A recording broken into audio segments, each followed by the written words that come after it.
Maniniwala ka ba na nais ng lalaking ito na makamit ang kalayaan sa pagkain ng isda? Isang higanteng bantak ang hinabi mula sa mga sanga. Pagkatapos ang aking matandang pinsan ay may kumpiyansa na dinala ang bantak sa ilog. Matapos mahanap ang tamang lokasyon, inilagay niya ang bantak sa gitna ng ilog.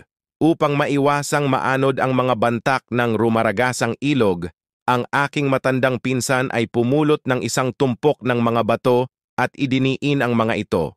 Pagkatapos ay pumulot siya ng daan-daang bato.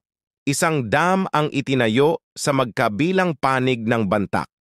Kaya hanggat ang isda ay dumaan, maaari lamang lumangoy sa kulungan ng isda, ngunit ang ilog ay hindi masyadong malalim. Makakahuli ba talaga siya ng isda? Sa isang kisap mata, mayroong ilang malalaking crucian carp na tumitimbang ng higit sa kalahating kati.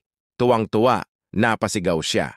Tuwang-tuwa siya, mabilis na alisin ang bato, hilahin ang bantak, at tumakbo patungo sa dalampasigan. Nakita ko ang aking matandang pinsan na buong lakas na binuhat ang bantak. Makalipas ang 5 oras, ang aking matandang pinsan ay kumuha ng malaking palayok na bakal na ipinasa pa mula sa kanyang mga ninuno. Dali-daling gumawa ng apoy nang makita niyang puno ng pagkain ng isda ang hawla. Ibuhos ang lahat ng isda sa malaking bakal na palayok. Aking ina ang aking pinsan sa pagkakataong ito, nakahuli talaga ako ng 20 hanggang 30 katis ng malalaking isda.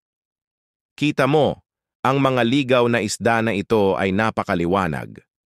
Mukhang masarap